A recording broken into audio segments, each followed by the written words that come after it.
will give us some insight into intracranial. A day ahead of blastoff, the first all-civilian crew of a SpaceX rocket ship held a press conference at the Kennedy Space Center at Cape Canaveral, Florida.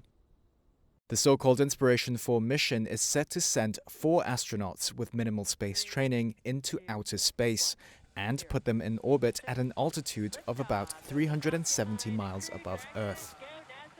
Senior Director of the program, Benjamin Reed. Now this is significant and historic because it's going to be the highest that any humans have gone into orbit since the Hubble servicing missions. And in fact, they'll be above the current orbit of the Hubble and above the current orbit of the International Space Station.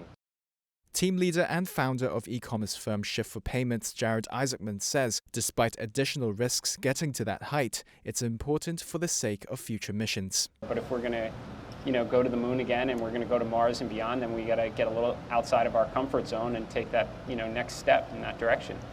The spaceship's pilot is geoscientist Sean Proctor, who joined the team through an online contest run by Shift for Payments. There have been 3 black female astronauts that have made it to space, and knowing that I'm going to be the 4th means that I have this opportunity to not only accomplish my dream, but also inspire the next generation of women of color and girls of color and really get them to think about reaching for the stars. Rounding out the crew are Chief Medical Officer Haley Arsenault, 29, and Mission Specialist Chris Zimbrowski, 42, a U.S. Air Force veteran and aerospace data engineer. Their vehicle, dubbed Resilience, is set to lift off from NASA's Kennedy Space Center Wednesday evening and will carry them for 3 days in space, traveling 22 times the speed of sound and orbiting the planet every 90 minutes before splashing down in the Atlantic.